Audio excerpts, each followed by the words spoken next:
Ladies and gentlemen, welcome back once again to Last Minute Kickout. I, as always, am Pete Titans Creed Nethercoat, joined by my cohorts in wrestling crime. One, Mr. Kevin, the editor, Eva.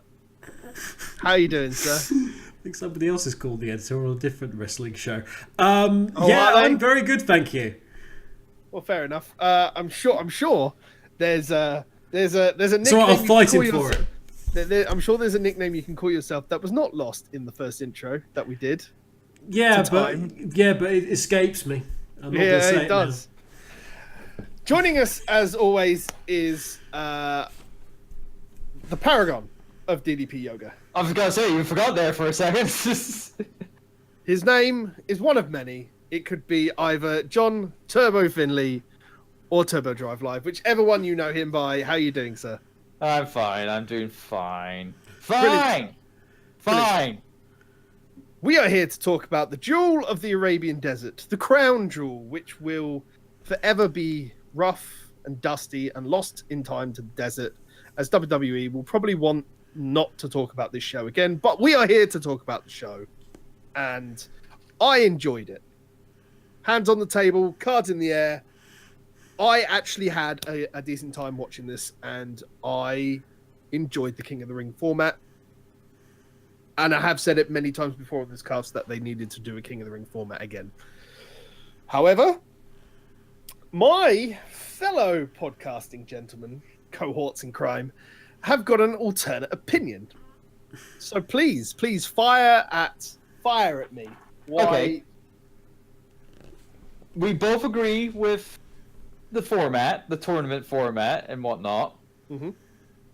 It's just the rest of the show went kind of downhill after the first round of matches, shall we say. The ending of the World Cup was garbage. Yes. The ending was garbage. That is evident. That's being complimentary to garbage.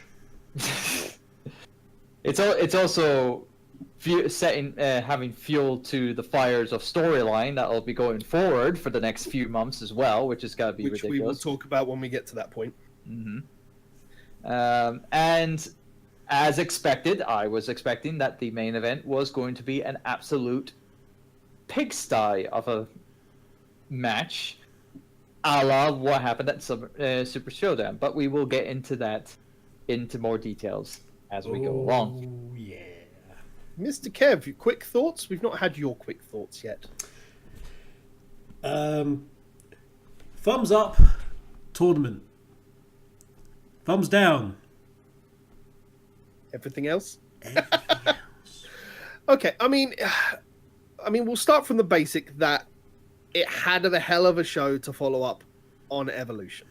Let's be fair. It was gonna be absolute dog trying to follow that because it was so good. It's like I was saying before, it was like an NXT show Evolution, and the consensus is that those NXT takeover shows do a heck of a lot better than the main card, kind of like main promotion stuff pay-per-views. But it's just because it's the smaller arena for a large part. Because but it's also but it was also the work rate. They really want to emphasize how bad they wanted this pay-per-view, and they wanted to show how good they really are at points, and they did bring it to the table. Those women, all those women, even the bad ones. So, but here, Saudi Arabia. Women didn't exist. Yeah, they don't exist. Apart from Renee Young, who apparently they just smuggled in. Yeah. They just said... I was going to make a point on that, but thank you for making it for me. It's, I think it's part of the contract that they had to be like, look, it's good that they got away with that, and it allows them to maybe get the door in if they do anything more in Saudi Arabia. So it's a good start, at least. Yeah. And what was nice was there was lots of women, young girls in the audience. It wasn't a sausage fest by any means. It was a very mixed, very family crowd, which was I don't know. It felt very odd in atmosphere in terms of the crowd, and I couldn't tell sometimes whether or not the audience sound was genuine or not. I did get the feeling that a lot of it was pumped in. It felt like it was a lot of it was pumped in, and it was actually pretty quiet there otherwise. Oh yeah, there would have been the manufacturer kind of like in reaction. Saying that, with the exception of one part of the show where there for some reason became John Cena sucks chance, there seemed the crowd was pretty much on point with the greatest Royal Rumble crowd. In fact, they were quite respectful of who they were cheering and booing for, and on the right side of everything. It seemed about the same sort of level of crowd participation, but it did feel rather pumped in at points, which is disappointing. But let us start from the top of the show. I did not watch the pre-show, and I've only just found out that Shinsuke Nakamura took Rusev to Dick Kick City and defended the United States champion. The first time he's defended that belt since he's got it, I believe. Which shows it's been a while since he last defended it. Yes, but yeah, I mean, defending the belt doesn't matter anymore. Yeah, defending belts doesn't matter. You win it, and then eventually, when you're poor, you then go and do another match. Did you gentlemen watch the pre-show? I watched the match. At least, John, take us away. You're the only one here that's watched the pre-show, so please do inform us on how this match. I mean, it was all right.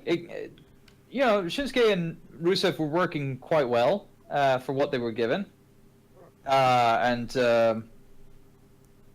I don't think I can't recall if the crowd were behind Rusev at all. Like, I don't think I was hearing much in the way of Rusev Day chants, I think. But no, they worked well. And the finish, obviously, you say Dick Kick City, and it's like, he didn't really dick kick him in the thing. You know what I mean when I say, when I reference Dick Kick. Basically, Shinsuke's head went in contact with Rusev's other head accidentally. And yeah, it's like that was the opening for Shinsuke to kind of like do the Kinshasa and get the win on that. So that was when Shinsuke was trying to get out of the accolade and whatnot. So, but yeah, I mean, other than that, it was all right match, and if they could, give Shinsuke Nakamura some more work, if they actually incorporated a little more storyline with Rusev and whatnot. Actually gave Shinsuke Nakamura a storyline. Yeah, that would be helpful as well. But at the moment, obviously, he has the U.S. title, and now it's the U.S. title circa 2010 to 2014 or 15. I can't remember when John Cena made it relevant again. I can't. Hey. Who'd have thought defending belts in meaningful matches would be a way to get the title over? The title over. Who'd have thought it? I know. Who'd have thought? Yeah. But yeah, that takes us into the beginning of Crown Jewel itself, the main event. Oh, wow, I say main event. But that and the first of the quarterfinal matches. Now, no. You totally forgot. We're not glossing over this.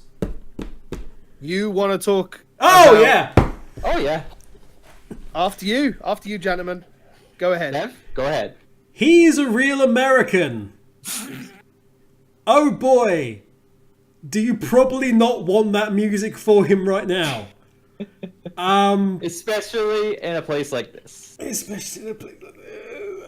Anyway, so yes, welcome back to WWE. Hulk Hogan, and they already had his merch in the shop waiting. Legit. It was on Twitter. People have like looked it up, and Shop Zone had his merch back immediately.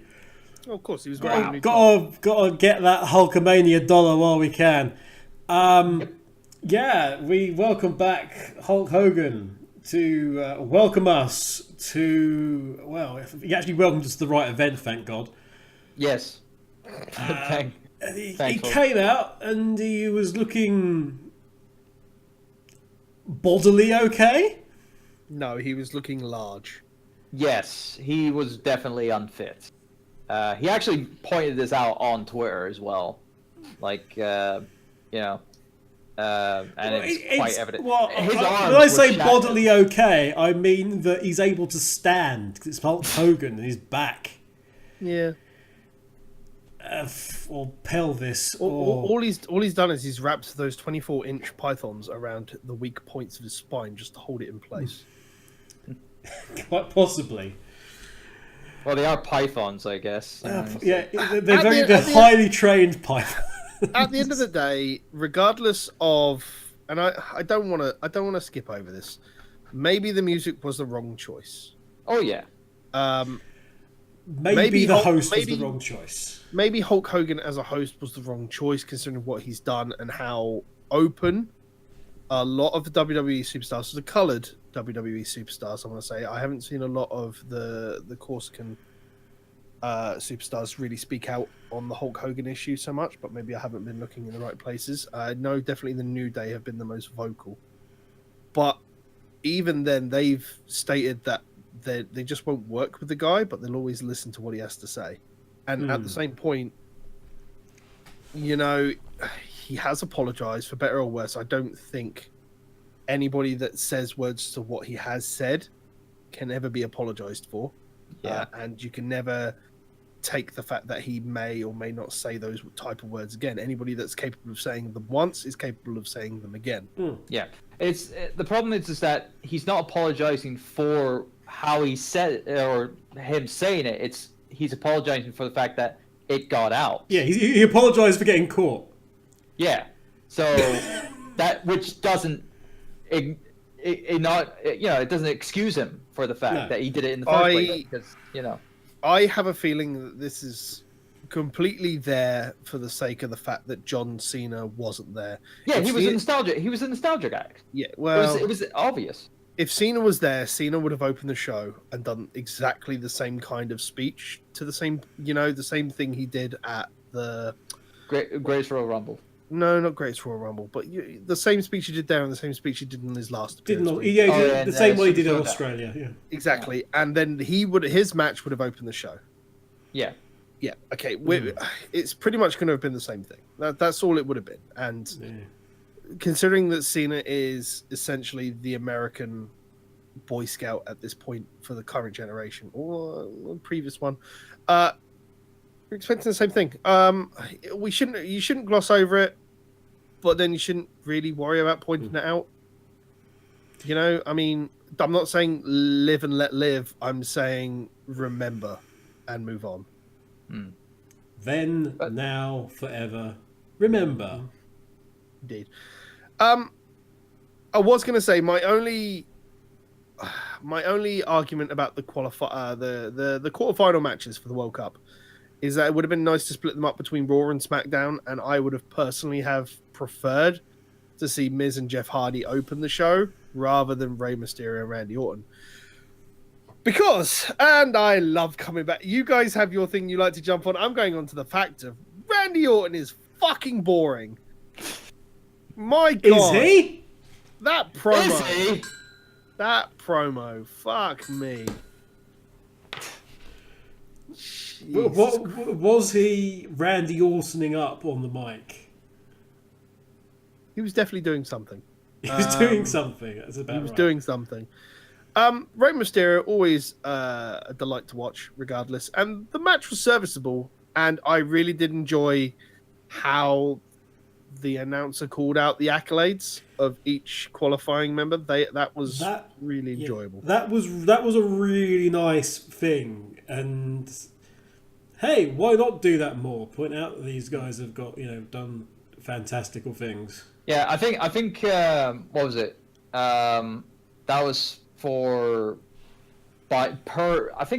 request by the speculation and whatnot. That was per request from the Crown Prince, who was actually announced at the front row at the start of the show. Looked completely interested in what he was there to watch. Oh yes, he was totally enthralled with what was going on at that show. It was that Randy Orton promo. Yeah. But no, it's like, yeah, I mean, that was a good like addition to how to introduce the wrestlers from the from the quarterfinals for this tournament. So yeah, I mean, that was a smart move. Whoever suggested it, obviously, good on them. It gives some more legitimacy to the tournament itself. You know, to say, hey, these are our participants. Here's their accolades, and you know.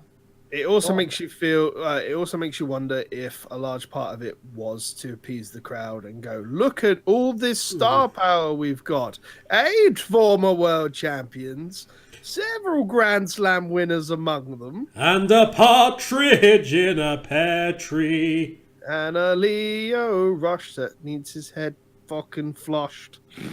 Yeah, we can get on to it in a bit if you want. Oh, we will. Don't you worry. But yeah, let's start with Rey Mysterio and Randy Orton. Randall Keith Orton. Yeah. The squad. Bloody hell. The start of this match and the end of this match were very, very good. The counter of the RKO and everything else, and it very clearly showed that Mysterio was an old-time player.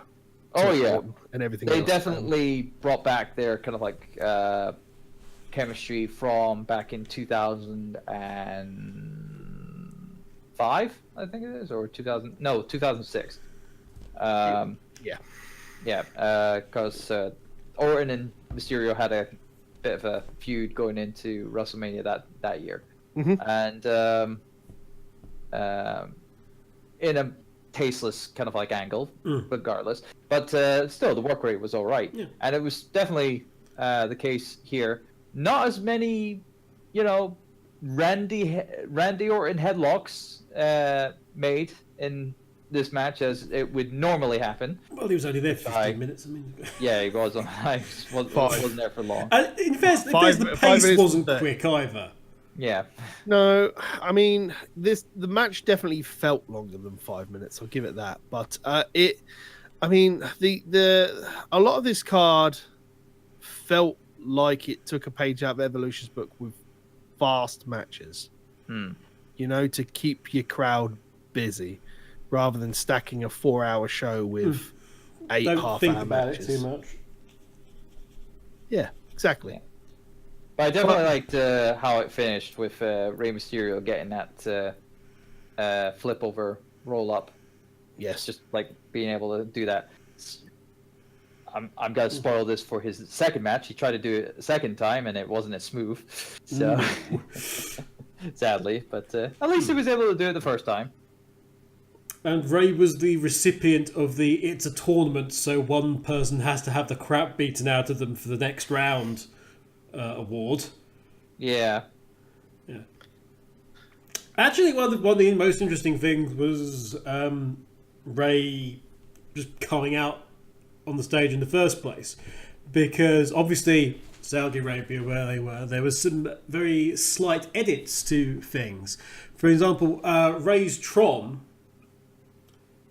was slightly different because of how, thanks in part to how the crown went, but the crucifix on his mask was cut off, so you couldn't see it.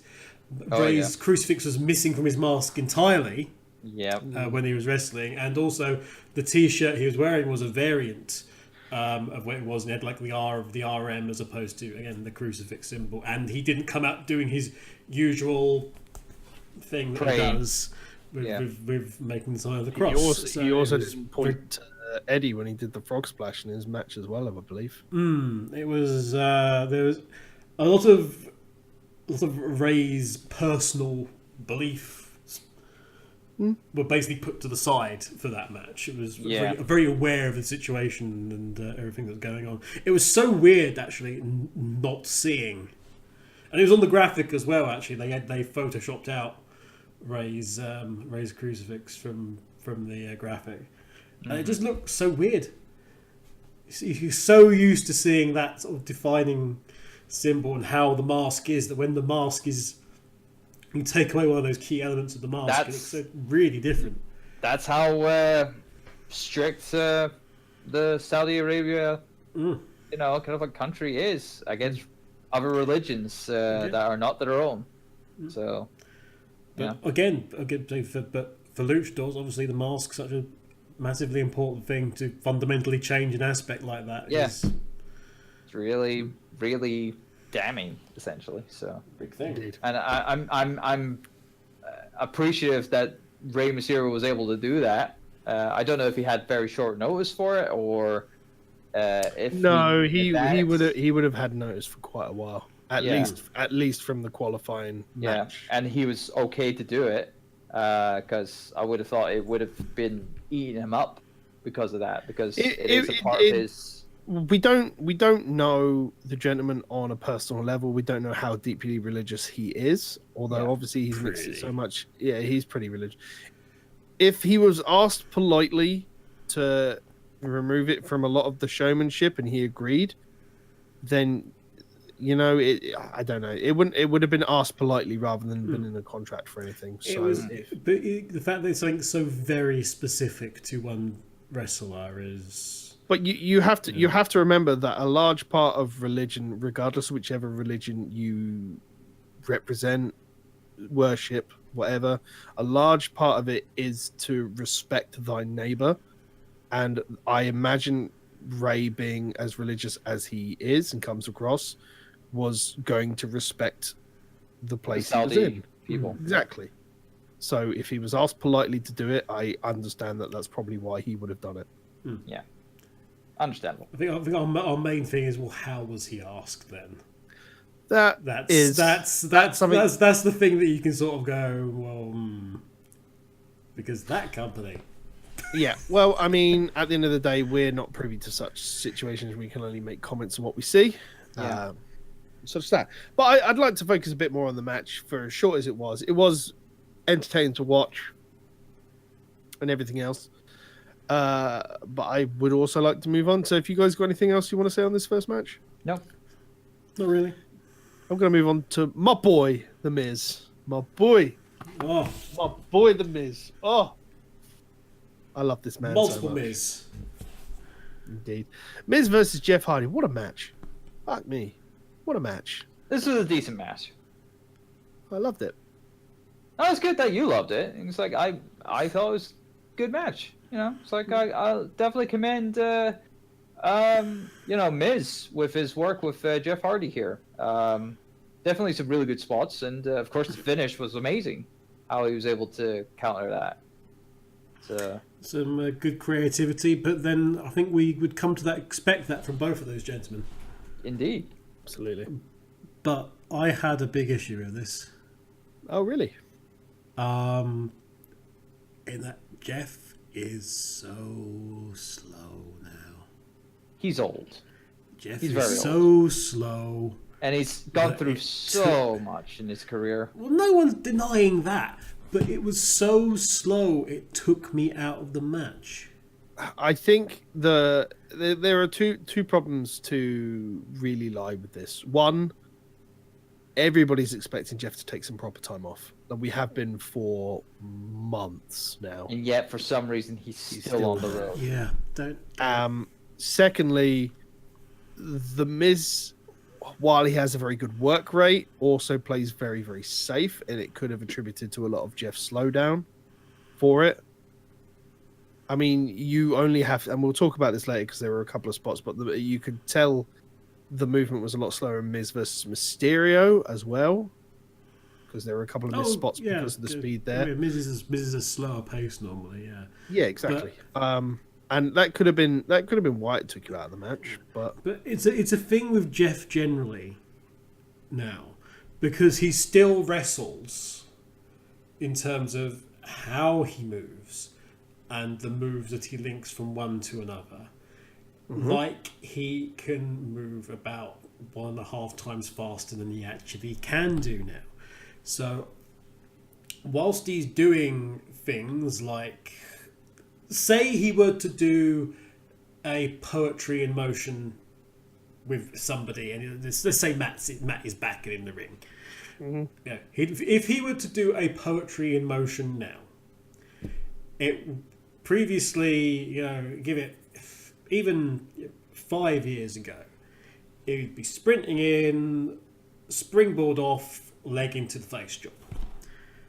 If he were to do it now, it would be a light jog up, followed by a step up and throwing a leg up. Not nearly as bad as the one that the ladies did the other day in that match, but or what Lita tried to do, because that was freaking terrible. But it's just, he needs to change up the moveset. He can't do that anymore. It feels like he's being more like Matt with Jeff's body. If you get what I'm saying. Well, like, yeah. Matt was always the slower wrestler out of the two. But he was the more impactful. Yeah. That's why he's using kind of like a lot of Matt's kind of like moves. Like the twist of fate. Because that's not his. Never was. There never was. Jeff just took it all of a sudden. It became basically the Hardy family move, and Lita did it, and I think even Rebby did it. Let's be fair. With how bloated the roster is right now, Jeff just should take some time off, recuperate with Matt. They can turn around and fucking work out a whole plan for this House Hardy stuff. Come back. Fucking put them together as a tag team, and they can be Brother Nero and Broken Matt. They seem to have everything in the bag for that now. And just let them work it out. Give them the time to plan outside of the ring. Give them both the time they need to rest and recuperate. Apparently, Matt's on the way back. Yeah, he already showed up at a live event in Madrid, I believe it was. And, he basically just said he needed some time off. The man was smart. He took some time off. He was back in the ring, and apparently he was doing all right. So that's the same case for Jeff. Jeff, go take some time off for a couple of months. Assumedly, that also means the situation with his pelvis fusing to his spine isn't nearly as bad as what was initially thought. Thank God. Thank God. But yeah, take him off the road, give him some time, and like you say, Pete. And when they come back, not only can they do the House Hardy stuff, but have them be, the veteran tag team. Because do we really have it? I mean, ignoring whatever happened in the main event, is there a veteran tag team from a prior era really? Currently in WWE. You technically have it with Luke Gallows.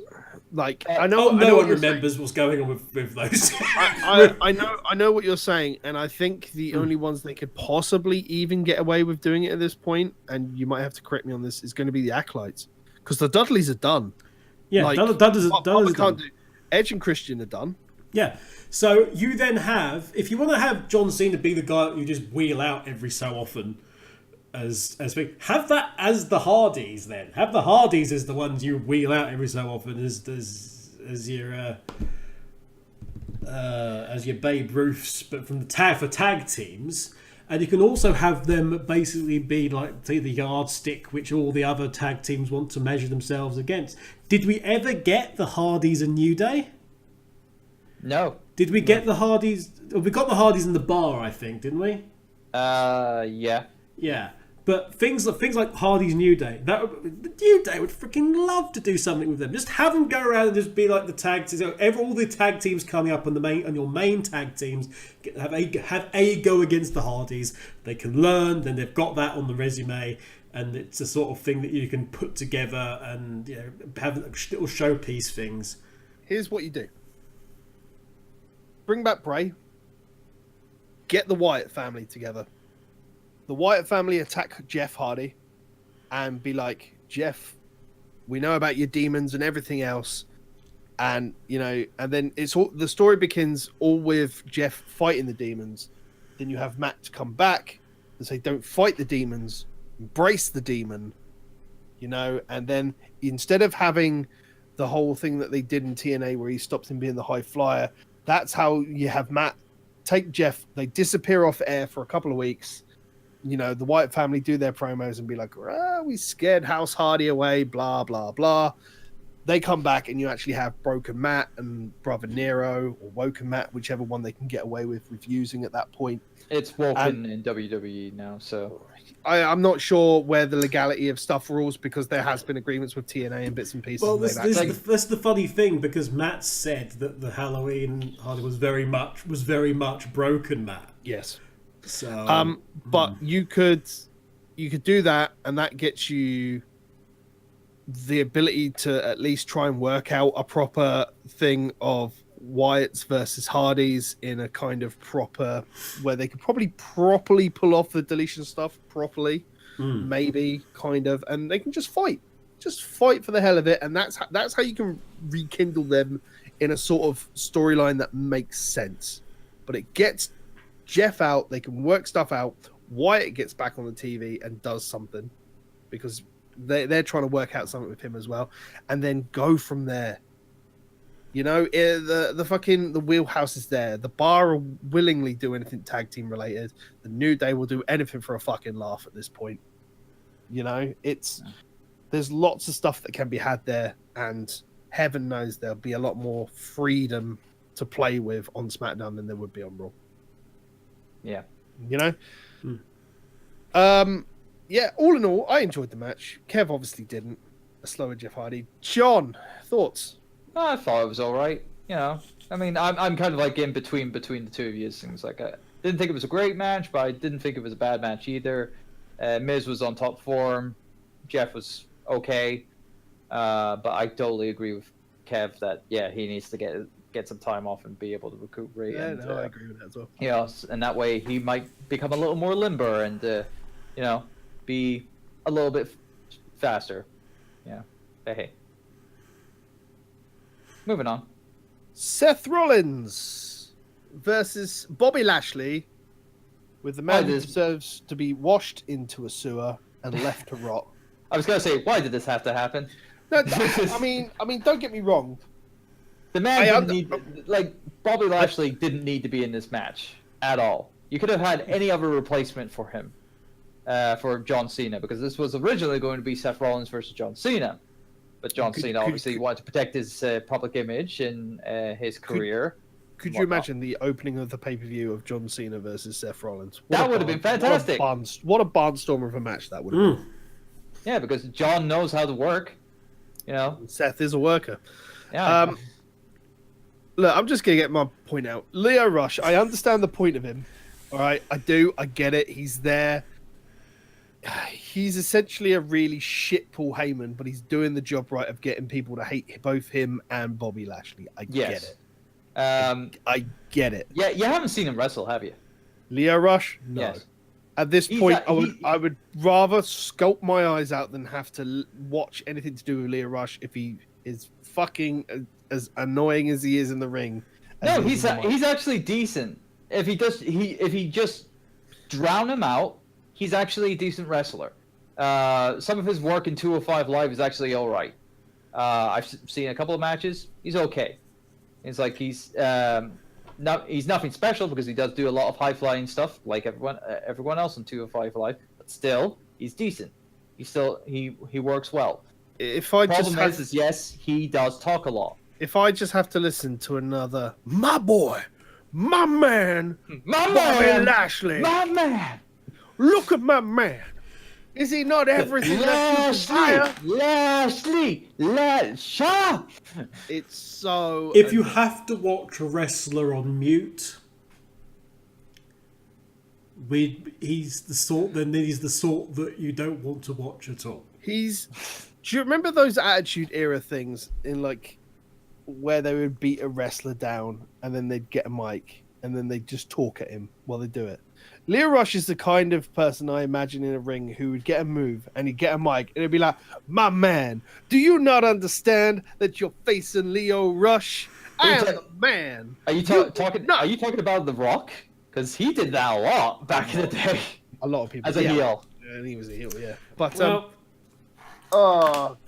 Leo Rush's mouth has got Leo Rush's mouth as well as his texting fingers and tweeting fingers has got him into trouble before. One of the reasons why he's getting pushed so hard is Vince, apparently, because Vince is high on him because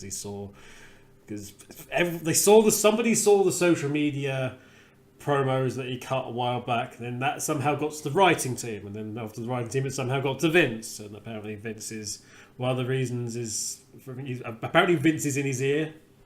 Well, some of the lines of Vince's, which explains a lot. Actually, I'm just tired of listening to him, but they're not even pushing Lashley. They've just moved him to this heel thing because of how everything's happening on Raw at the moment, and fine, I get it. I'm sick and tired of listening to him. I really am. If it was even remotely different, it's not. It's tiresome. But that's what you do as a heel. You repeat the same mantra over and over to get the point across and to just hammer it home that you're a dick. Yeah. My name is Leah Rush. And I present to you my man, the former ECW champion. He is gonna come in here and he's gonna kick your ass. Right. This match was little to nothing. Yeah. It was evident that there was something wrong with Lashley, and it was. Well, he had a dodgy hurt. shoulder. Yeah, we knew he was going in with a dodgy shoulder. We knew. Yeah. This. So really, we weren't expecting much out of this, and it had to be quick to get. It was very quick. Some of the offense was really powerful as well. Just showing Lashley's dominance, especially. I mean, I'm surprised he was able to keep Seth up on a power. He tried to do. He got him up for the Dominator, but couldn't get him bent over. And I was watching that, going, "Aren't you injured? How are you doing this?" Yeah. But of course, the correct answer to that is because he's Lashley. He just powers through. He's Bobby Lashley, and he's that freaking strong. Is his arm falling off? Yes, but he still picked up a man and held him over his head in a fashion that you really shouldn't be able to do. Indeed. Yeah, I don't think there really needs to be a lot said to this match. It was as short as Rey Mysterio and Orton, but less impactful. Yeah, we kind of knew Seth Rollins was going to win this, mostly because Bobby Lashley was it. We all knew Bobby Lashley was injured, so it was kind of. Again, I think a lot of this really comes back to the fact that you can kind of foresee which way stuff is going with a lot of this. It's kind of annoying, but then again, what are you gonna do? Dolph Ziggler with Drew McIntyre defeats Kurt Angle. Angle needs to stop. Simple. Really? I thought he is too slow to be working this now. Yeah, but he was never a fast wrestler anyway. He hasn't been a fast wrestler for the last 10 years. So yeah, I was gonna say he's always been more methodical. Yeah, in the last decade, it's like that is an example of what Jeff should learn. In that Angle changed his moveset. Yes, he had the other stuff, but he became more power related as he went along and got older. Yeah, but even with the power stuff, and even trying to do the kind of like, amateur wrestling kind of like maneuver, he's still not got that quickness for that. No. But now's my turn to disagree with you, John, but flipping it around, because I actually thought this was the first time that we've seen Kurt and he's not looked fragile since he came back to WWE. And you get him in that ring with somebody like Ziggler, and I'm willing to bet Kurt was absolutely delighted if he hadn't requested it himself, frankly. It really looked like Kurt was able to let loose a little bit. He was able to do his thing, the thing that he loved, with somebody who does the same thing as quite a similar background, at least in the amateur sense. And I thought it was a little hidden gem that probably people will talk about for a while to come. It was definitely a standout match of the card. All right. Absolutely. Fair enough. Yeah, I'll admit I'm probably blind to the fact. So, yeah. It's just I just didn't see it as engaging or, entertaining for myself. I mean, even with Drew McIntyre being there as the distraction and You've whatnot. gone full smark. Come on! No, look, it's all fine. It's everyone's personal preferences. That's why we do this. Yeah. That's why we do But this. it's just, I can see why. I can see I'll be why honest. you're I'll be thinking. honest though. Like, if we can find a match that Kev doesn't want to talk about tonight, then we will have effectively have been. John was see no evil with this match. I was hear no evil with Leo Rush, and then we just need to find the match Kev don't want to talk about. Just be speak no evil. It's fine. Oh, I think we might have Later. that later. Yeah, later. No, because I know you'll definitely want to talk about those matches. It was good. I enjoyed it. Also, Pete, are you calling me Kane?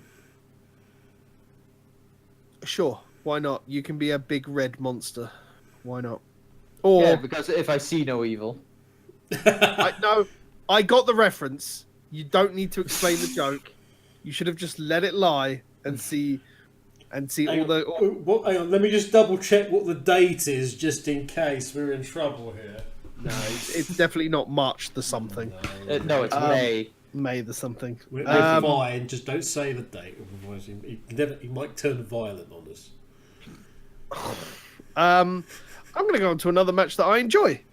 The Bar with the Big Show against the New Day. Oh, the New Day had quite the entrance for. Oh, by the way, we haven't actually mentioned this at all.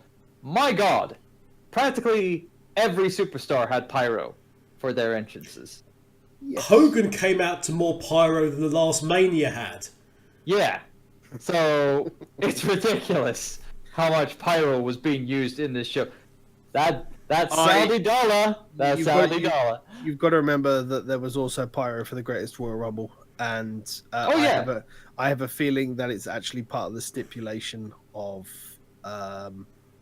The Saudi government or the crown prince wanting pyro for everyone, pyro everywhere. Well, I think- make it I a think- celebration. I think it's a big part of the contract for appearing there is that you Oh, have yeah. to go full pyro. But now that you've mentioned it, one of my favourite parts of the entire show was Orton coming out. Because the pyro's going off over the head, and there's a shot of him looking up at all the pyro. he's Pyro, totally like he couldn't quite believe it or couldn't mean quite like- remember what it was. You mean like It the was angle just pyro so as well. funny. I'm actually surprised that the the crown prince of Saudi Arabia, he didn't just go and it's like, I like his older entrance better. Where's the golden Yeah, shower? it was a golden entrance shower. thing? I think Kurt Christian got custody of it in a divorce. He did. Kurt Angle's pyro was also a little bit off. It's like he did his normal Point. like he was going to point and get the big explosion, and yeah, he did the point, and then was like, Nothing.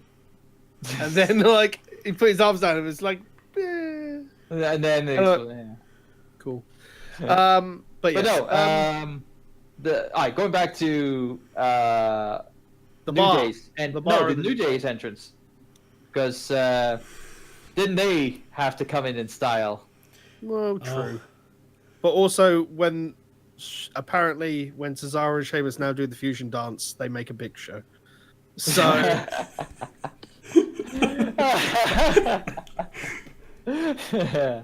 Yeah. Yeah, I'm down for that trio.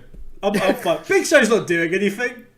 They're The big buddies. bar. it's good. I'm enjoying it. I think it's a good spot, especially like to combat the New Day. It makes sense storyline wise. Big Show is You could definitely say that the big bar is Big bar. yeah, the big I'm bar waiting- here. waiting for this joke. Come on. Should it be rechristened the Yorkies?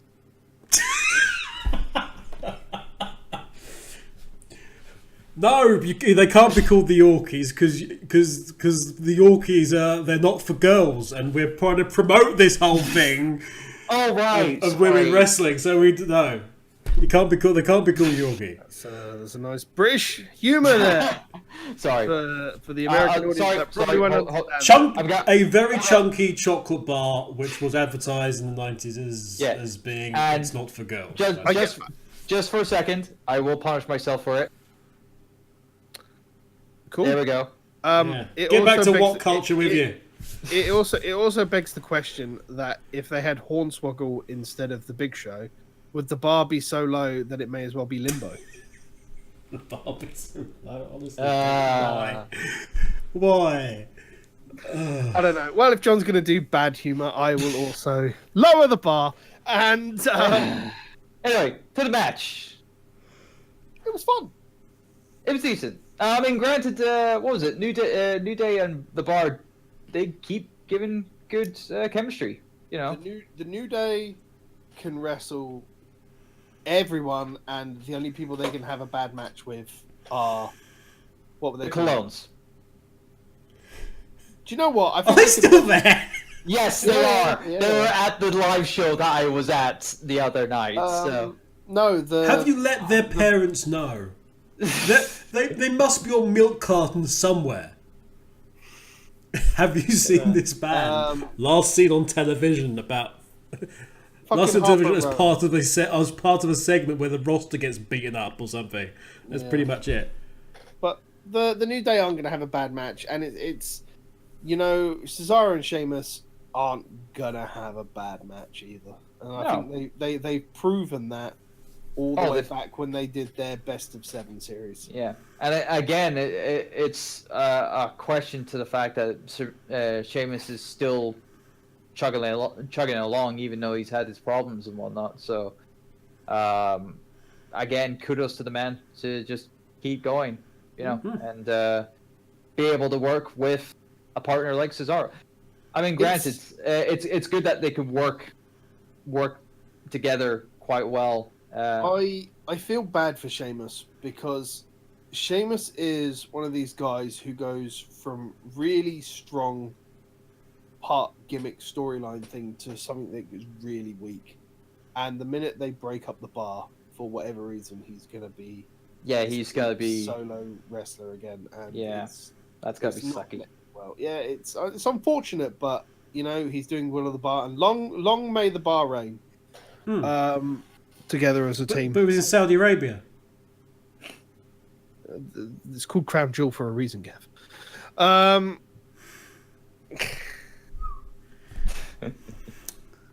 Indeed. It was a good match. I enjoyed it. But then I've enjoyed everything else so far. This is halfway through the card already, and I mean, it doesn't get worse yet, but it's getting there. It was a strong match. Dusty finish. It was probably going to be what was needed. There was only ever going to be one title change in this entire card, and that comes later on in the night because there's a vacant championship, and the vacant's got to lose his title again at some point anyway. Yeah. There wasn't going to be many title changes here. It's a means to an end because they've already got the storyline set up for Survivor Series. So I mean, the champions versus champions fight was already going to be June coming. So I had fun. I enjoyed the match. Held the story. You have any thoughts on the match at all? It was, as you say, what we come to expect from the Bar and from the New Day. As I say, I really like the idea of Big Show being this big nullifier to the New Day's quote unquote advantage.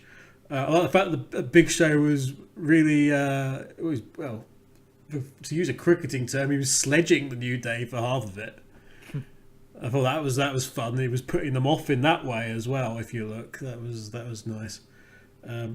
Good tag team wrestling from two very good tag teams who utilize traditional tag team wrestling in many ways. I'm just going to interject and apologise if anybody can hear the fireworks that the students are letting off outside. It is, of course, the 5th of November. Oh. And thusly, it is fireworks everywhere. No. They haven't introduced fireworks yet. Are you sure it's just not spares from... Spare pyro. Spare pyro from... They brought some back. They smuggled it all back with them. Yes. Oh dear, oh dear. But yeah, it was a good match. I would say it wasn't as good a match in any shape or form than what we've seen them capable of doing. Mm-hmm. Flashy entrance and the Big Show aside, it was basically a match. Yeah, I'll agree with that. Yep. Okay. We're gonna move to a match I really dug. The Miz versus Rey Mysterio. Big couple of misses aside, I enjoyed the story it told. A lot of the throwing out, like where it began, where it throws Rey out the ring, and Rey just goes, yeah, I'll land on my feet and not care, and then they'll chase each other. But then later on, the same spot happens, but Miz has the upper hand. Just bits and pieces like that. Again, there was a miss spot towards the end of the match where Rey countered into the roll up, didn't get it. Miz stayed on his feet and then fell over into the roll up. Yeah, that's what I pointed out earlier. It was unfortunate. I think it's a lot to do with the Miz just playing it safe. To be honest, I think he kind of knew that with his very safe style and not being injured, that doing 3 matches might have taken a toll on him. He just wanted to play it super safe. We'll talk about it as we get there. No, he wasn't. Yes, he was. No, it was announced afterwards that it was a complete work. Including the throat. Oh, no, not the throat. The ending one. Yeah, because he got a Jeff Hardy mule kick in the throat and did a promo before it all, and my goodness me, he was having difficulty just talking. Mm-hmm. So going over there doing a wrestling match when you could have great difficulty talking or doing anything. If a man can't breathe, he can't fight. Indeed, and yet he did. So well done. Miz breaking the Karate Kid 3 rule. With the missteps aside, I think it was a really fun match to watch. But then I'm really, really high on the Miz at the moment, and I don't think the guy could have a bad match. I mean, I can understand that you're high on the Miz, but we're all high on the Miz. Yeah, we're just so. One of the things we agree on is we really like the Miz. Yeah, I like to boo him a lot. He wants you to boo him. Yes, and that's good. That's a good thing. But you're pleasing him. Please the Miz some more, John. Does that mean I'm upsetting the Miz by being a fan? I don't get it. Yes. You're upsetting the Miz. Upset him some more, Pete. I don't like football, American football, or fantasy football. I have upset the Miz. I think you've just made a foe for life, Pete. Yeah. Oh, lovely. But no, it's like the match itself. Yeah, it's just it was getting to me as the night was going on, and the mistakes was overshadowing the work rate a little bit in this one.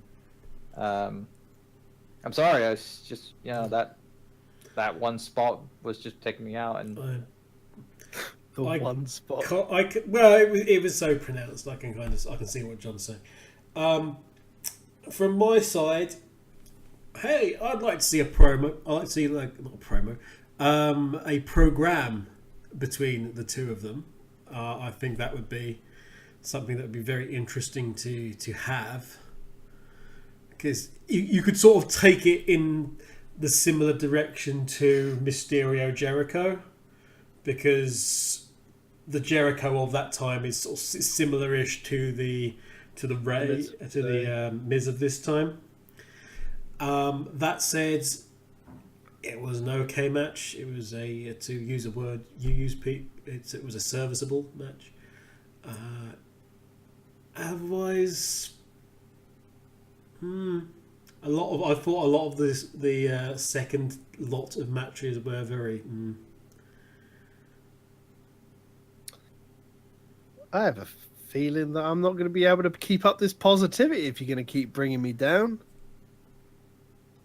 John may be the paragon of DDP yoga, but I am the paragon of positivity. Sometimes. Well, keep When your I'm not a optimism. bastard. It might shine through. Shine like a diamond, you crazy soldier. I'm No, going it to shine like a crown jewel. Yes. I think Pete just did his version of the cornet face. Apologies to those watching the iTunes cast. You will not be able to see. Of course not. Congratulations to those watching the iTunes who did not get to see that. Yeah, if you're watching it through your power of your mind, It's called imagination. If you want to view paradise. Paradise. Simply look at Dolph Ziggler versus Seth Rollins. Woo!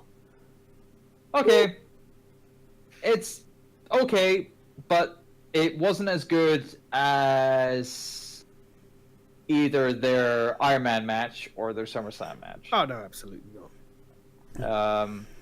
It was But it's just, always a pleasure to see them work. it was good. Yeah, I'll give you that, but it's just the magic wasn't fully there. Again, it was the second match both of these guys had True. in the same evening, which is Yes. it's happening every now and again for a few individuals to wrestle more than one match on a night. But in a tournament style format, they're not going to be 100% on a second match, and that's kind of you've got to remember that's part of the Whilst- storytelling they're making. Whilst Seth in particular is somebody who, prides himself on being able to do double duty on stuff. I also think even that side it showed. I think a really big part of the showed. problem. I think a big part of the problem is while the tournament format was good, it's unfortunately because the story they wanted to tell was Raw versus SmackDown in the final. Kind of stopped a lot of what could have been a few dream matches. Could be the right word I want to use here, because you could have had Rey Mysterio versus Ziggler could have been really fun to watch. Oh, that would be lovely. That would have been good, yeah. That'd be lovely. Orton versus Rollins in a rematch from the WrestleMania from a couple of years ago would have been really fun if they did the same sort of thing. Jeff versus Lashley. You can have them just struggle against each other as one's slow and one's broken. And the Miz and Kurt. I'll take the Miz and Kurt. Yeah. That would have been That'd nice. be really good. Even the Miz versus Lashley would have been interesting to watch. See how he would overcome that. Eh. Well, that would just dissolve into Miz versus Leo Rush. Good. That would just utterly dissolve into that. Destroy him on the microphone. Both of them on mics, Jesus. Yeah, but I mean, it kind of stresses is part of the problem of it's Seth and Ziggler again. But yeah, I get what you're saying. But I think a part of the problem is that the storytelling of being the second match for both of these people is in there somewhere, and you have to remember that that's the story that they're telling. I like that the story that they did have in this match was obviously the fact that both of them were injured in storyline. In that we had Dolph still selling the ankle from Kurt, and that was something that was dogging him throughout the match. And Seth had hurt his neck, and that was causing him issues throughout the match. Also, the background story of when exactly was Drew McIntyre going to interfere, and then Seth's downfall was that he instigated it. That he was the one who took the opportunity to try and take out Drew McIntyre, and in the end, that was what cost him, because it just gave Drew all the excuse needed to retaliate. Yep. Hidden highlight, by the way, in that Kurt Angle and Dolph match at the end after the pinfall's done is Drew coming in the ring, stepping over Kurt, turning so he's he's standing over Kurt and looking down on Kurt and sort of going, It's like, what are you gonna do? And then basically just turns back and just walks over Kurt. Like Kurt's nothing. It's so good. But then again, I think there's another thing we're all pretty high on is Mr. Drew. No, yeah. Mr. Drew. Good things for you in the future, I hope. I hope so. Fair be. He could be the future of the company Vince always wanted him to be. Yeah, a future WWE champion. Speaking of future of the company, AJ Styles and Samoa Joe. Again? By far the best, a better match that these guys have had. I'm not entirely sure compared to the last one. I don't know about that. Go ahead. Considering Joe's injured. Yeah, supposedly. He was walking around SmackDown 1000 with a boot on. You know, one of the protective boots, apparently. Not that anything like that was ever going to stop Samoa Joe, because he's Samoa Joe. No. He'd have ripped the boot off and battered somebody around the head with it. For even suggesting that he should take time off for that.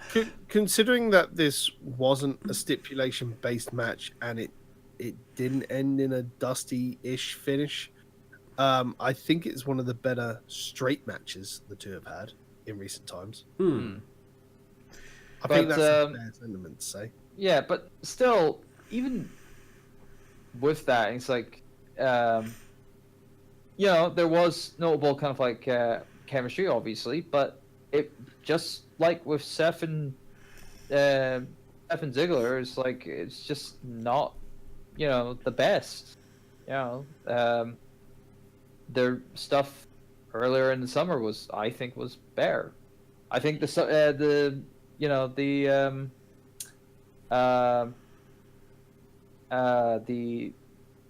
showdown match, the Super Showdown match that they had last month was much better than this. So, and even though that was a stipulation match, it's like I still think that it had better, work rate on it. AJ came into the match with the mindset of, okay, we're going to take Joe apart.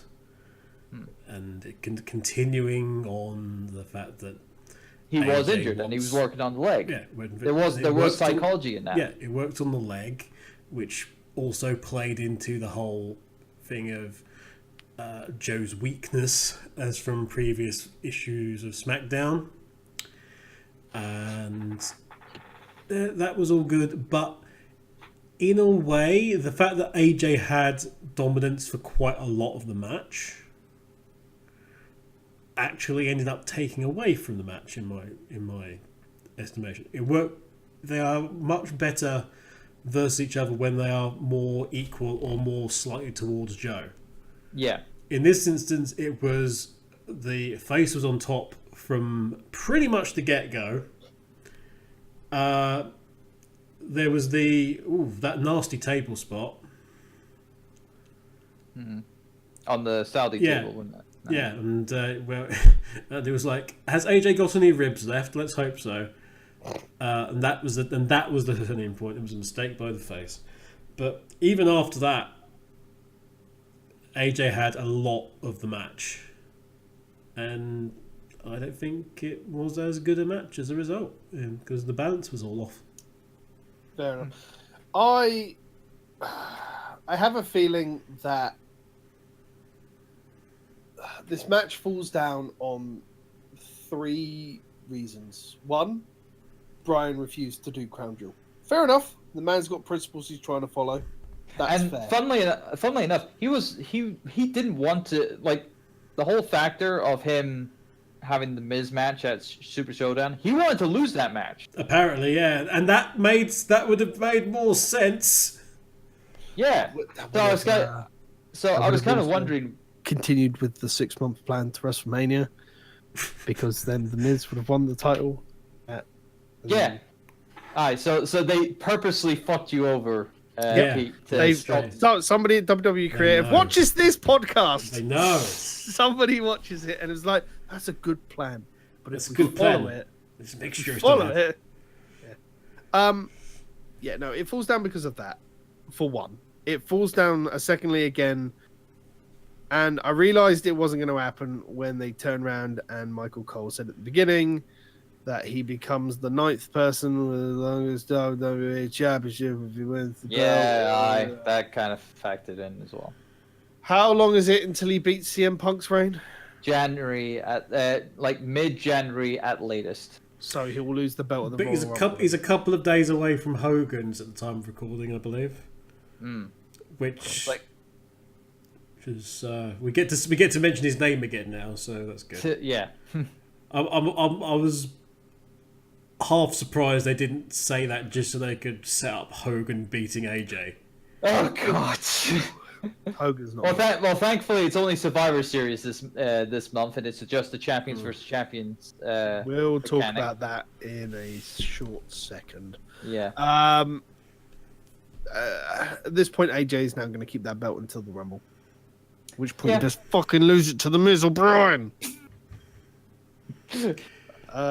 Insert comment about WWE video game here. Per previous episodes of this cast. It's cool. But it's also the problem is AJ's game's out, Pete. Why is he still champ, Pete?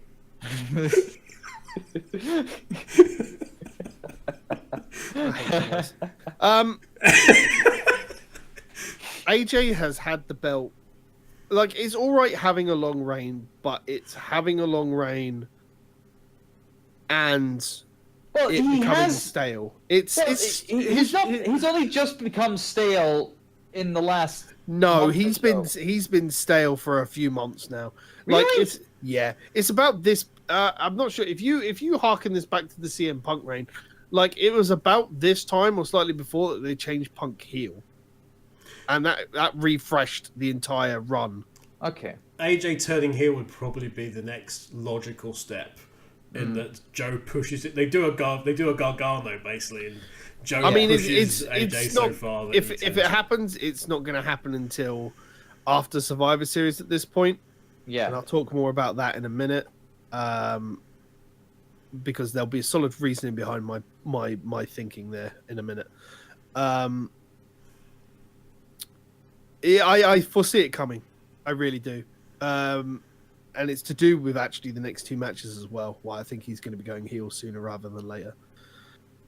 At which point, unless you guys have got anything else you want to say about this match, we can move on to... No. Okay. Move on. Let's move on to the fastest squash match, which should never have been a squash match, ever. But it has to be, because they were going to always going to give the belt to Lesnar here, even though the man's not allowed to take a bump because of the UFC training. Sure, WWE, that's great thinking. Give it to a man who's not going to appear in your programming because he's off training and can't take a bump. Yeah, it was his last contracted match. So let's give him the belt. Let's not only give him the belt. Let's, for some reason, with Survivor Series coming up, and your biggest, angriest monster that you want on your side on your Survivor Series versus SmackDown team, yes, General Manager of Raw, let's piss him off by smacking him with a belt. That's not gonna harry your chances at all, is it? You fucking moron. Yeah. What is it with them now? Not pulling the trigger for Braun Strowman? Yeah. No, not even that. I just with this match type. This match plan, apparently, if it's Lesnar, it has to be like 20 finishes right off the bat. Everyone goes, because it did this. It worked with Goldberg, yes. Have you guys seen the dirt sheets for what this match was meant to be and how it was badly forecast by the commentators? Was this before or after, the Roman Reigns announcement? Right, so the dirt sheets were like, Brock Lesnar was always going to win this match. Always. Regardless of whether Reigns was there or not, Brock Lesnar was going to win this match. Really? They were going to put the belt back on Brock. And this was just a publicity stunt for his UFC return, whatever that be. Oh my god, that is an absolute fucking... Braun's got a belt. He's got that nice green one. But Yeah. Doesn't he a red one? the apparent thing is, according to the dirt sheets, that the commentators were meant to put it across that Braun was hardier. That's why he was kicking out of all of the F5s. And it wasn't until he took the F5 over the top rope and out that, you know, is really starting to knock him for 6 and everything else. It was meant to show he was a fighter and not that he was getting steamrolled. Well, they did a fantastic job there. Yeah. Because it was the exact. I was convinced. It was pretty much the same case as with Roman Reigns. Yeah, and so he took about how many F5s did he take at WrestleMania? 5 or 6. Same thing. Here's the problem with that. Like, they blamed it all on the commentators because they didn't tell the story well enough. But the only way you could effectively tell the story of Braun not getting steamrolled as he was to get some offense in. But he can't do it because of the UFC thing. It's how can you tell a story like that? Which leads me into the next point. Why are we going back to AJ Styles versus Lesnar at Survivor Series to tell the retelling from last year when Lesnar can't take a fucking bump? Well, here's the thing. If he can take any sort of bump, I just hope to God that it's not a repeat from last year. When is this UFC match meant to happen? Supposedly next year sometime. Right. As late as March. So are we... I think I know what John just referred to. Oh, that match and AJ... Oh, no.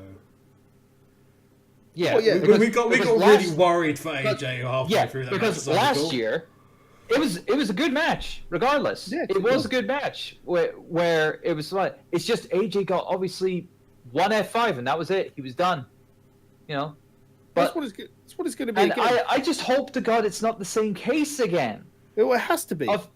This is the thing. It has to be because the man's not allowed to take a bump.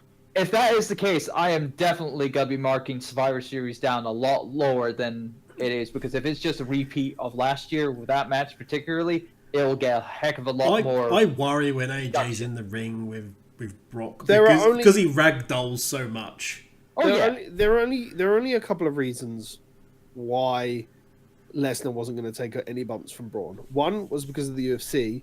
2 is because they didn't want a repeat of what happened at the Triple Threat match, where Braun went in too heavy. Yeah, Braun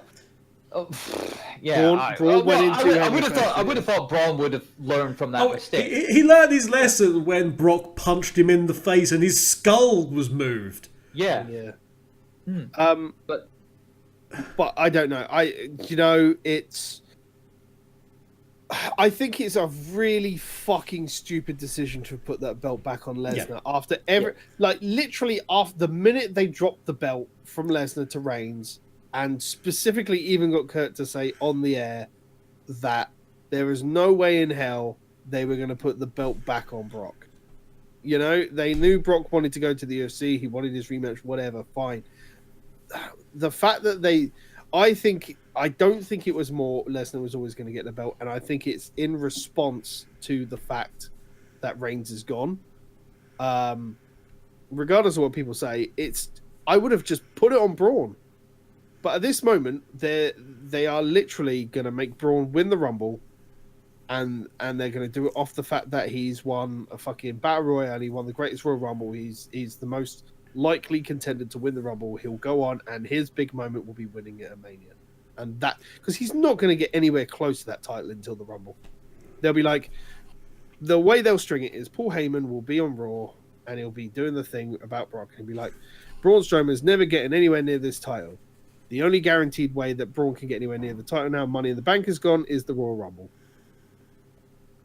That's it. That is how they're gonna. That's what they're gonna do, and it's so dumb. It is.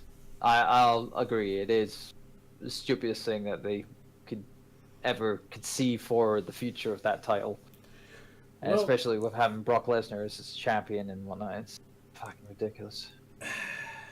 We literally just got done of a year of Brock Lesnar him holding on to that thing and not even showing up, and it wasn't even a prominent title for him. And when it was just. What are we back to? We're back to 2 titles on Raw. One of them is an Intercontinental belt on the same person who's on the tag team belt, where the tag team champions are going to be feuding for a while. 2 belts on Raw. It's ridiculous. It's beyond stupid. And I said this months ago. You don't put all your belts on your same main eventers and give no one else on the roster anything to fight for. Yeah. Screws it. If they wanted to pull the trigger on the only thing that would be is the thing outside of that is the women's championship, and that's with Ronda Rousey at the moment, and she's fair dues. She's working well with it so far. But of course, we're not talking about this because this is Crown Jewel, and that's because they're twats. So we were going to talk about the stuff in a minute. Raw is the show. But here's the thing, yeah. Unless, and I foresee it happening in the next 2 weeks, that Seth is going to drop the Intercontinental title. I do. I see it happening because otherwise they're going to miss out on either. Because they've already announced that. Haven't they announced it's Seth versus Shinsuke yet? I don't know. Yeah. Yes, they have. But they haven't announced the Bar versus the Shield. Which is not the case, yeah. So, which means that Seth is definitely keeping that belt unless he drops it. Or they drop the tag team belt somehow. Because... Well, they have advertised, like for example, last year when it was going to be Brock Lesnar versus Jinder Mahal, and then AJ won even though they had the graphic ready for it, they changed it at the last minute and rechanged the graphic. So it could change. Who knows? I think because isn't Seth like being kind of slightly forgiving and trying to be understanding of Dean at the minute? But he's also being frustrated at the fact as well. But I think they'll have it so that Dean costs him. Dean needs to cost Seth everything before Seth. That'll be the story. Finally goes and whatever. He said there'll be no belts on Seth soon. No. And then they can, because those guys don't need the belt for that. Speaking of which, Brock Lesnar doesn't need the belt. Simple as. No. Brock Lesnar doesn't need anything apart from the ability to go home to his farm and his wife. That is all he wants. That and to beat somebody up in an octagon. AJ versus Braun would have been far more interesting to watch the Survivor Series. Anyway, right. I do look forward to AJ trying to leaping all over the ring and not hitting Brock with anything. It's literally going to be a lot of Brock's going to dodge, AJ's going to be bouncing off the ropes and rolling into stuff, and then he'll do at one point where he'll jump over with the elbow, he'll miss, kick, F5, win, done. Pluck it out of the air from the forearm. Yeah, all that. Thanks for coming. Oh, I'm looking forward to your 2 thoughts on this. Shane McMahon versus Dolph Ziggler. So we'll go off the bat. We'll go off the bat to begin with. That obviously it was still scheduled as The Miz versus Dolph Ziggler. For those of you who haven't watched Crown Jewel yet, he came down with Drew. The ref has finally done the right thing of getting rid of Drew McIntyre from ringside after what has happened on for the rest of the evening, where Drew has basically pushed Ziggler to win. Blah, blah, blah. Before the bell rings, Dolph and Miz have a kerfuffle, and Miz apparently sprains his ankle, does something to his leg, and makes a big thing over, oh, I can't be injured, etc., etc. And then Shane does the face thing where it's, we're not going to end with Dolph Ziggler just automatically winning. Okay, I'll do it. I'll take Miz's place. It's fine. And then it's a whole thing of he becomes the cocky best in the world heel after winning, which was fine. And it wasn't fine, but it was funny for 5 seconds until it was massively overplayed. I'm going to let the 2 boys who look the most disappointed individuals in the world, because the rage I'm expecting from these 2 is going to be legendary. Which one of you 2 wants to go first? I don't know. All right. Kevin's giving me the platform. Pete, you do know that you like The Miz a lot, right? I do like the Miz a lot. Now, wouldn't it have made more sense for Miz to be claimed best of the world? It's true, but also Renee Young and Corey Graves put it best, where the Miz saying he's best in the world would have been the most hellish thing on this planet, and I kind of agree. Here's the thing: I would have accepted that over Mr. McMahon's semen being the fucking best in the goddamn fucking world. Simple as! Because this is ridiculous. Because obviously in storyline, it is supposed to it is going to make Shane McMahon very cocky, and now he's going to proclaim himself as the best in the world for being, the man who brought home the World Cup to SmackDown Live. He's the best in the world for having we don't need that now. We didn't need that ever. John, we haven't had a McMahon in a major storyline for about 4 months. We need a McMahon in a major storyline in the build.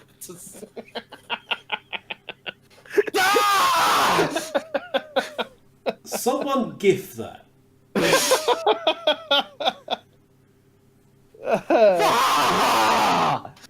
Come on! Really? We need to go back to the McMahon heel well again. Really? Yep. I wish I could just walk away. I wish I could do it. But no, I'm forced in this chair to have to deal with this shit. Because we're back. It's 2018 and we have a heel. I don't know if it's going to be,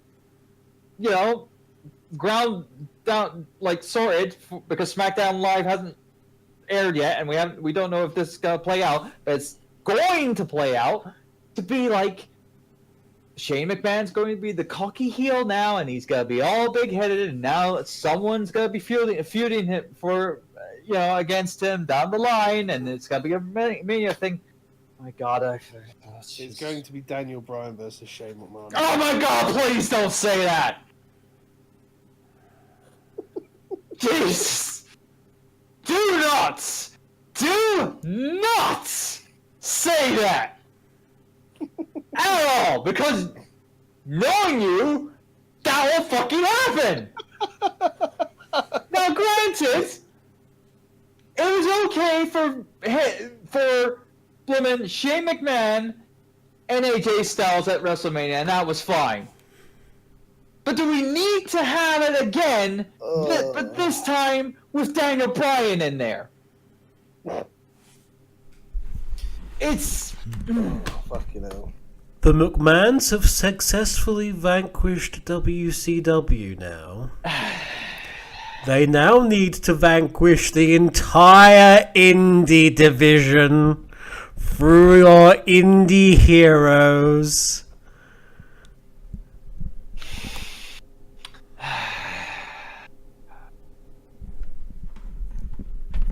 Fuck this match. Yeah. This wasn't a match. This was a spectacle. And this is again part of some of the chatter that I said. Number one, apparently Miz's acting is a lot better than we actually gave it credit for. He was 100% fine at the live show that I saw. Yeah, I know that was the rather large giveaway. Which he did actually cut a promo on that. It's like even though I'm working her and at this live show and whatnot. Fair enough. Yeah. So. But glad you were able to keep kayfabe alive there, Miz.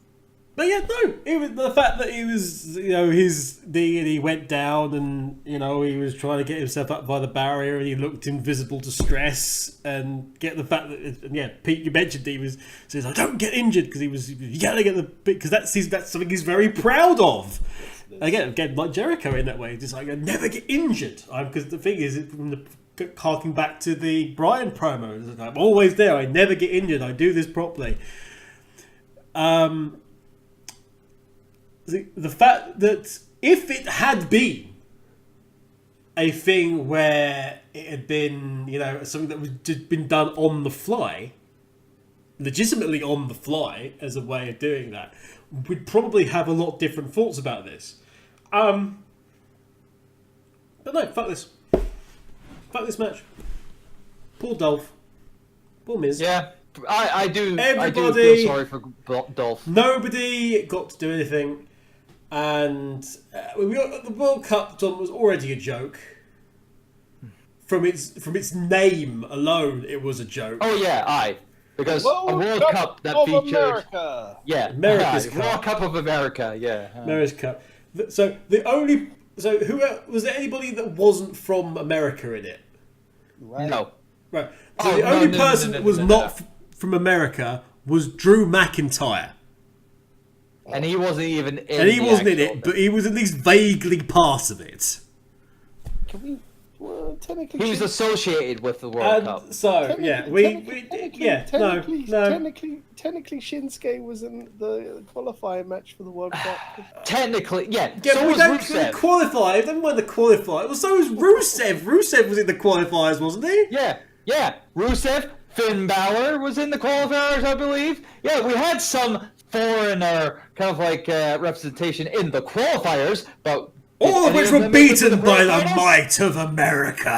Yes, essentially that's what happened. Fucking hell! But never mind that.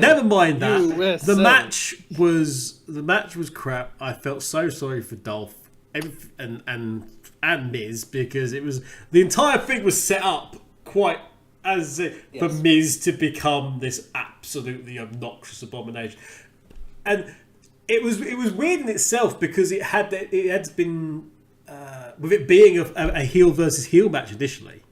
Yes, that was weird that it would end up that way, and it sort of.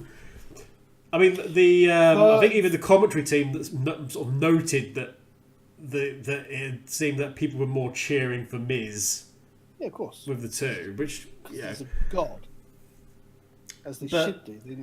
They've got class. They've got taste. Screw this match. Screw the fact that this was ultimately just a tool to start another McMahon program. And yeah, just fuck it all. Really? I like Shane, but fuck this. Fuck him. Fuck this decision. Fuck whoever wrote it. Fuck who came up with the entire concept from start to finish. And fuck everybody who actually sat down and went, I really wanted Shane McMahon to win. No, you fucking didn't. No one did. Ever. And if you did say that, you're lying to yourself. You know what this is probably the biggest spit in the face to? Wrestling. CM Punk. Well, yes, of course there's that. How? Yeah, I mean, this was all. That was evident from the start. It was absolutely the way to piss on CM Punk to begin with. But I will grant Shane the fact that he had the best comeback about that. How do you even piss on it even more? A, by giving it to Shane McMahon. B, by giving it to someone who wrestles one match out of several on the entire evening. And B, he won it in 2 minutes and 30 seconds. The only way they could have possibly made it more of a thumb in the eye was if Colt Cabana had done a run-in and cheated to help Shane McMahon win. Oh, God. That would have been awkward. Just a little. Yeah. But again, wouldn't put it past them, would you? Yes, I mean, this is obviously going to lead into Survivor Series. It's going to lead into joy. A lot of the dirt sheets are saying it's because what's his face? Fuck me, brain has gone dead. Vince? No, I thought it said brain had gone Daniel dead. Bryan. Daniel Bryan, because Daniel Bryan is essentially the biggest face on SmackDown. It's going to lead into Shane and Daniel Bryan. And he didn't go to Crown Jewel, so he's not winning that now. Daniel Bryan's not getting that title. No, he's not winning it now. A new WWE champion. Oh, God. Like Please father, like son. No! Like father, like son. Shane McMahon. And on the front cover of WWE 2K20, Here comes the money. Here we go. Money talks. Here comes the best in the world. I'll have you know. Please don't. For the love of God. Oh God. Ah, right. So let's Let's just end this now. No. No. We've got the longest match on a 4-hour card to talk about yet. Old men walking. So this was such a clusterfuck from start to finish.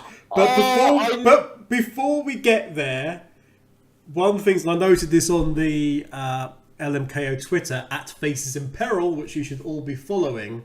Was it the NXT stuff on the D-Generation X gear? The Bone X on Trips' jacket had N and T either side, so it was NXT. Sean's belt had the NXT logo on the back of it in a couple of places. Yep. It was just really nice to see, that those guys doing a little nod back to the NXT project they both clearly care about. We all know about Trips, but obviously that Sean thinks so much of it as well, and that they consider themselves part of that wrestling family just as much as the main roster. I think that was a nice little touch. But we had this match. How do you go into a match with Kane, The Undertaker, Shawn Michaels, and Triple H, and coming out of it, the only person who is not hurt is The Undertaker? I just like everything about this match is just an absolute mess. There are two things I want to know at the beginning of this match. One, what was Shawn Michaels about to say to Michael Cole? He just went, Michael Cole! And that was wonderful. He said Michael Cole and summoned fire. Exactly. I also like Sean's terrible superpower. Never do it again. Sean's theatrics with his lack of hair, where he kept on taking off the hat and being like, Hunter at the beginning when they were getting the jackets off, Hunter went to him like, run your fingers through it, and he sort of went, oh. Yeah, I mean, how many things went wrong? Match. Oh, too many. But Kane's mask came off. Yeah, I mean, there's a nice little angry Scottish gentleman over there who, at the beginning before we started recording, was very, very pleased, looking forward to talking about this match. So I'm just going to let him go on. Oh yeah. Yeah. It's all yours. On top of all the bearing in mind, before we go any further, I want to point out that he was angry before. He was angry before when we've been talking about Shane McMahon maybe going up against Daniel Bryan in a main event at WrestleMania. He's now going to talk about this. So I'm going to advise that it might be worth just turning the volume down just a tad. just a tad, because he's already probably peaked the mic twice already. I probably have, actually. A few times, I think. John, take it away. Please walk us through the steps of D-Generation X versus the Brothers of Destruction. Please. It was shit. I knew it was shit. I knew it was going to be shit because I knew fine that this match was going to be shit. Simple as. These guys are not in their prime at all, and it was evidence. Period. I'm not End sure your story. Turbo's review done. I'm not sure if I made out any words there. It was just high pitched. I think dogs may have understood. It was just angry. Yeah.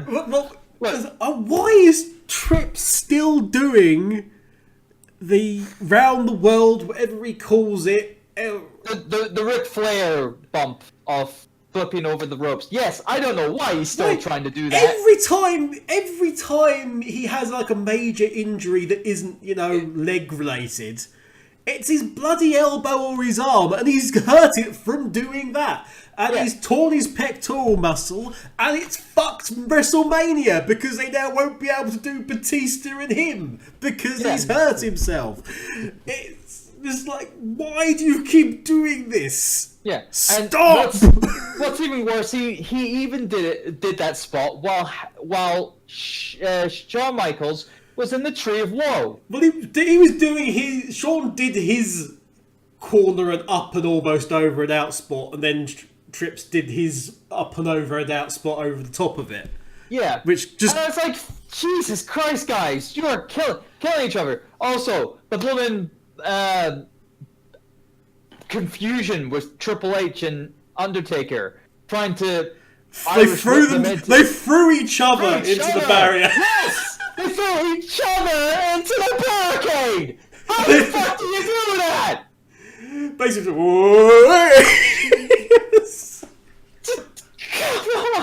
Shawn did a moonsault and successfully headbutted Undertaker's shoe and busted himself open. And you get on Charlotte for her shit moonsault. This is a Hey! I get on Charlotte because Charlotte's is just a somersault. And her arm will vaguely flap and hit somebody. Maybe. Shawn Michaels' moonsault was a moonsault, and it hit Kane good and proper. Kane, who was Kane's pretty much just in there to take punishment and be hit now and barely do anything in response. So he's literally become the sandbag of Smash Brothers. Yes! With a mask on that came off. And then all of a sudden it was revealed after all these years that Kane was the mayor of Knox County. That was just so funny. His hit and his mask came off. This is going to be a highlight. This entire match is a highlight for Botchamania. You know, fine. Matthew's already said there's so much in it is going to be in trouble. This is like... I would think that this is up there for being the worst match of the year. No. Worst main event of the year? Quite possibly. Just because of how awkward it was. Worst match of the year? Hell no.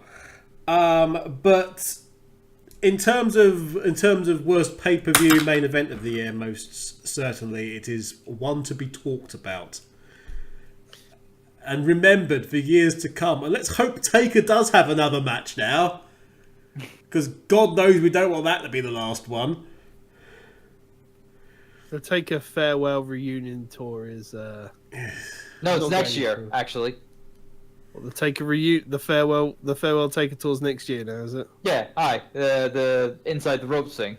Oh right, yeah. Yeah, which sadly I won't be able to go because all the Glasgow tickets sold out.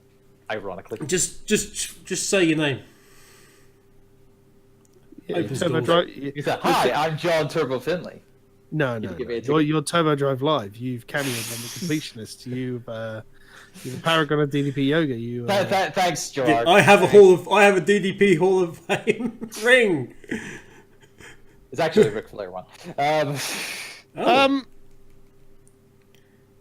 What was the injury? Other injuries. So Triple H did his pectoral muscle.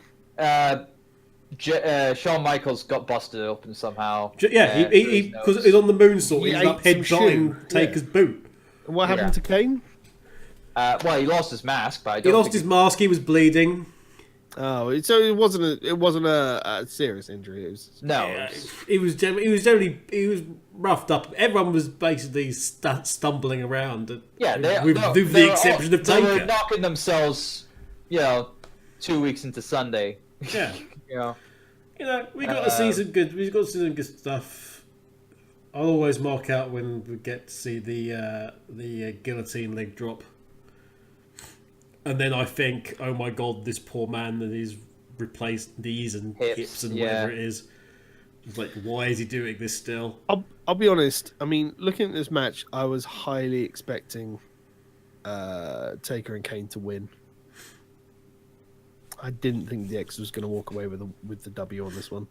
Well, the fact is that I think the program was going to go forward where after the win for DX and whatnot, Taker would challenge Shawn Michaels to a singles match, or another rematch would happen at Survivor Series. Because Survivor Series is obviously Taker's it's where he debuted. Debut pay-per-view, so there would have been a following program there. But after this match, that's not going to happen. That is definitely not going to happen. Shawn has officially gone back to his normal life, as you've called it. So. Yeah. And I can't blame him. This match totally ruined any future possibilities. And frankly, the man shouldn't have come out of retirement in the first place.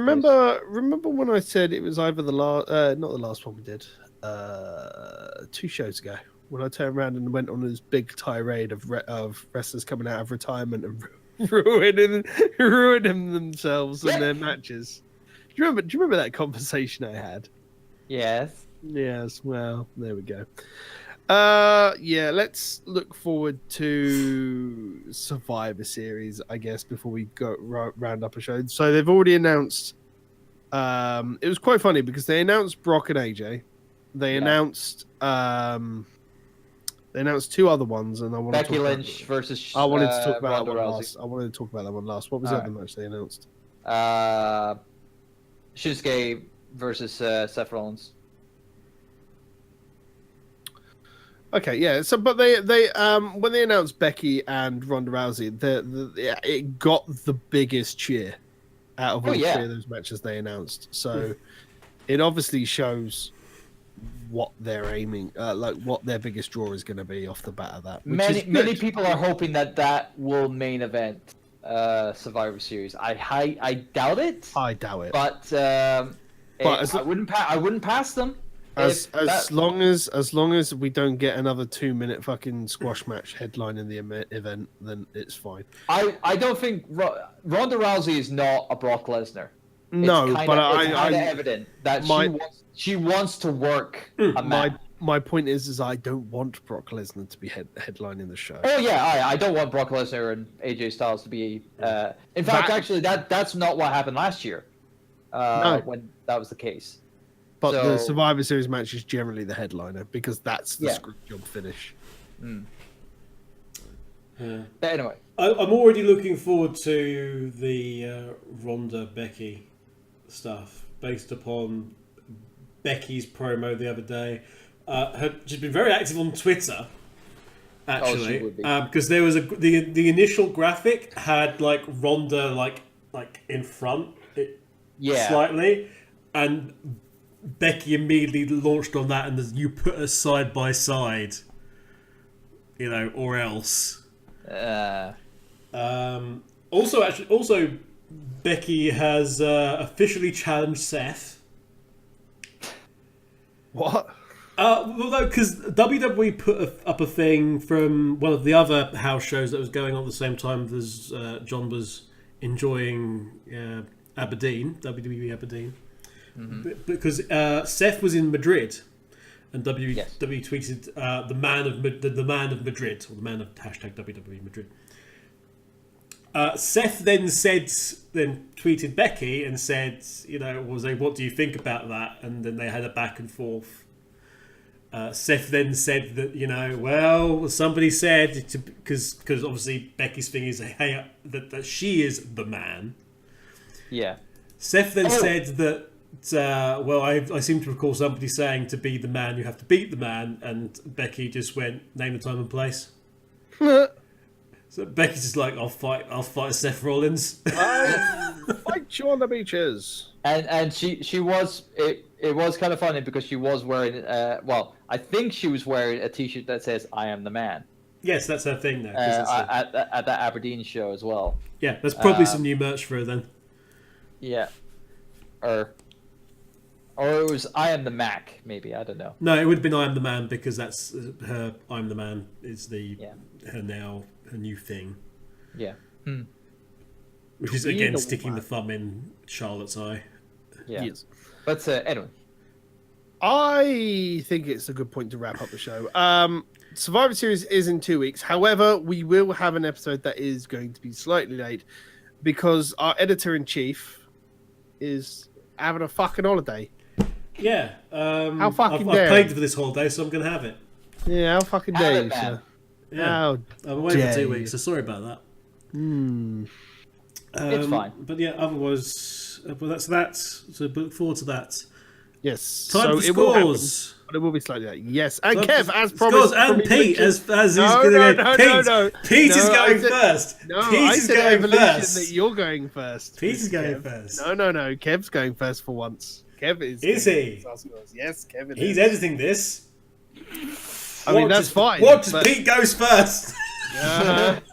Kev, scores on the doors, please. Oh dear. Oh, what do you think it's going to be?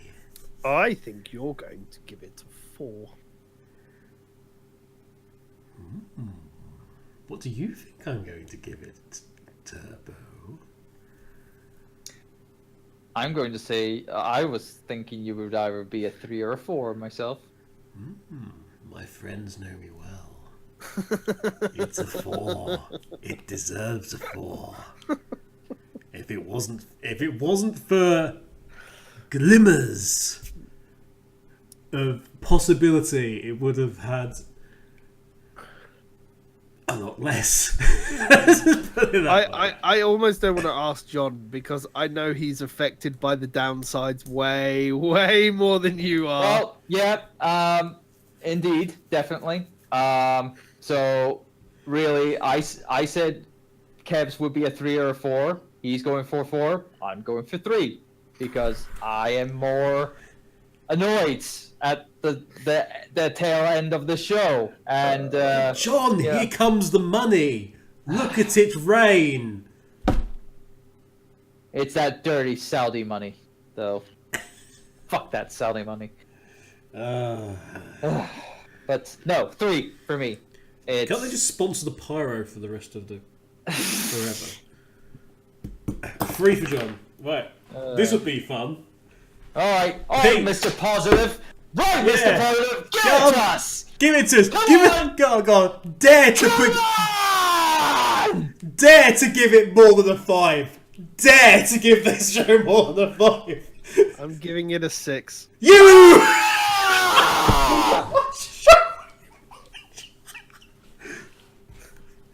He's taken the Saudi money, everybody.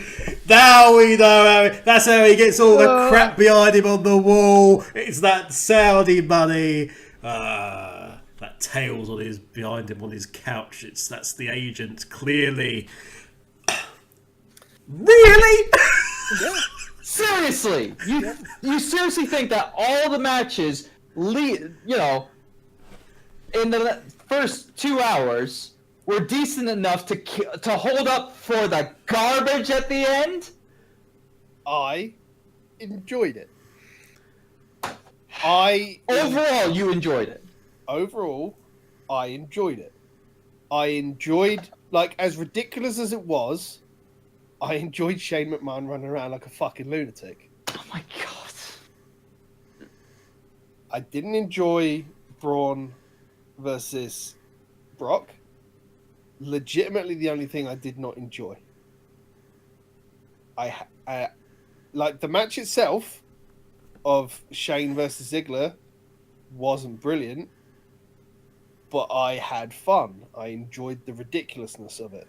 I was gonna say, if this leads to Shane McMahon having any matches between now and WrestleMania, That's a big. and those form of- matches are bad, will you reconsider your rating for this down the line?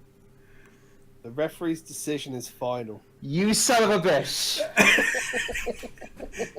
You're not a referee. I don't see you in stripes. I ain't hurt no bell.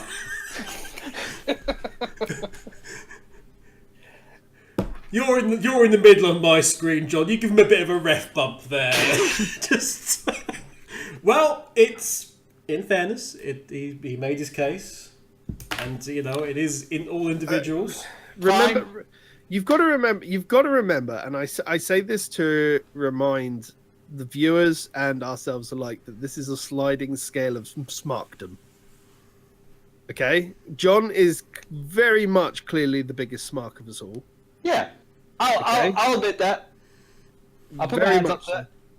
Kev, you're more in the middle. You'll watch a lot more of the. You'll watch more of a lot of the very content. As always, we acknowledge that. I watch the WWE programming, the main stuff only, and I watch it because I enjoy it.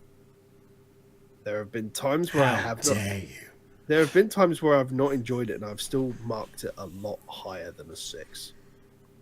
You know, the fact that I've marked this a 6 shows that I admit that the flaws were not good. It brings it down, but I still enjoyed what I was watching. You know what we need, John? What's that? What we need?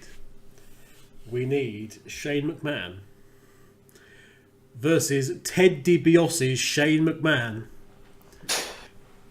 in an Iron Man match for 4 hours on the pre-show.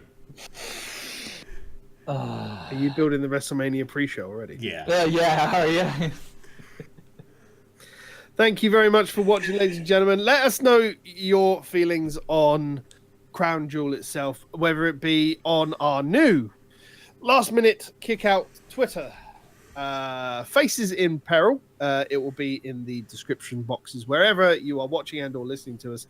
If you're watching on YouTube, please let us know your feelings in the comments below or get on us on our personal Twitters. Mine is at Titans Creed. Kev is at the Kevin Eva. And Mr. Turbo is at Turbo XLR, not Turbo Drive Live. As always, thank you very much for watching and or listening, whether it's on the YouTubes or the iTunes podcasts.